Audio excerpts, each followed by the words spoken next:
Assalamualaikum warahmatullahi wabarakatuh. Perkenalkan, nama saya Safa Livianisa. Di sini kita akan berbincang nih suatu topik yang gak kalah menarik dan kalian tuh bakal berkata, "Oh, jadi gitu." Nah, tanpa memperpanjang waktu, yuk kita simak. Influencer itu apa sih?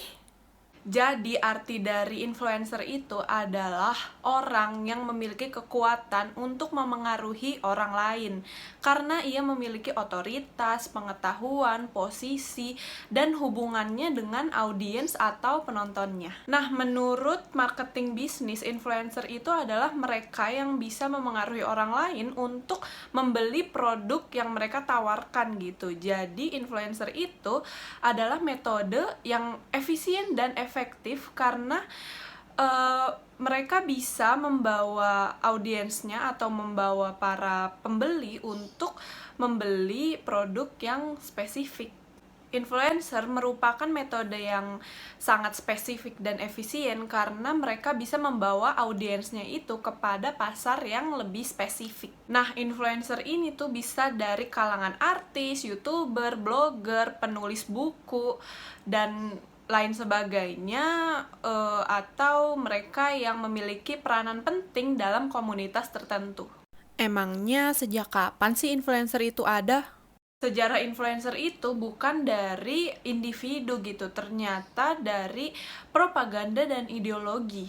Nah, saat dunia nih ingin membangkitkan ekonomi negaranya pada pasca perang, fenomena influencer ini beralih fokus ke industri dan konsumerisme. Sehingga pada era tersebut, fenomena influencer ini mulai meningkat ke arah yang lebih komersil dan berkembang. Selanjutnya kehadiran era digital di tahun 90-an dan perkembangan pasar konsumen menjadi tersegmentasi. Nah, segmentasi ini yang menjadikan para influencer untuk membuat marketnya sendiri. Artinya mereka diharuskan untuk melihat masyarakat mana yang menjadi sasaran mereka untuk memanfaatkan tren dan berbagai aspek lainnya. Puncaknya nih pada tahun 2009, media sosial yang semakin menjamur, yang semakin berkembang menjadi media yang baru untuk para influencer. Pada tahun-tahun tersebut, istilah influencer yang seperti yang kita pahami sekarang mulai terbentuk.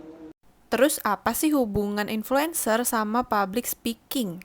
Secara dasar, public speaking artinya seni dalam berbicara. Nah, influencer ini sebagian besar kerjanya itu ngomong di depan kamera, ngomong kepada audiensnya untuk memengaruhi mereka gitu. Nah, public speaking inilah yang menjadi senjata utama dan wajib dimiliki oleh para influencer untuk menjalani konten-kontennya, terutama untuk menjalin hubungan dengan rekan atau audiensnya. Nah, dengan memiliki keahlian ini, komunikasi akan berjalan dengan baik kan. Terus kamu bisa mengutarakan apa saja yang kamu inginkan sehingga para audiensnya akan mengerti apa maksudmu itu. Terus kalian pernah denger gak sih istilah call? Apa bedanya sama influencer? Call dan influencer sama-sama orang yang memiliki pengaruh besar atas produk, jasa, layanan, dan brandnya gitu.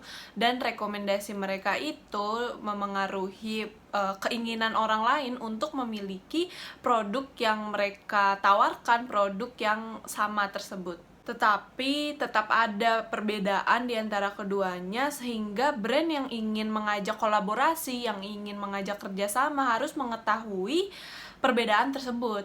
Nah, tujuannya agar campaign marketing digitalnya ini dapat mencapai target sesuai sasarannya. Perbedaannya ini yaitu dari segi medianya, dari area audiensnya, dan kredibilitasnya. Nah, call ini bersifat lebih profesional gitu.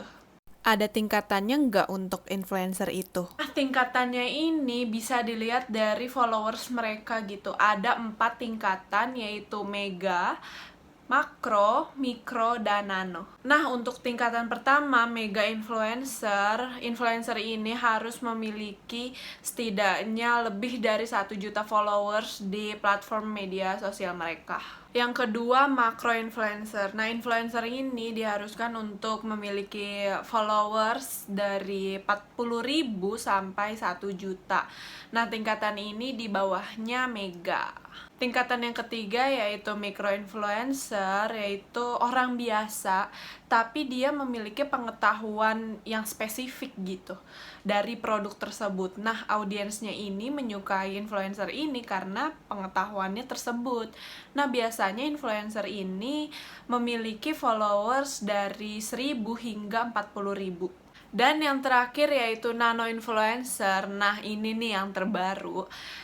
Nano influencer ini orang biasa juga, tapi dia memiliki keahlian untuk menginfluence orang terhadap produk yang tidak jelas dan sangat terspesialisasi.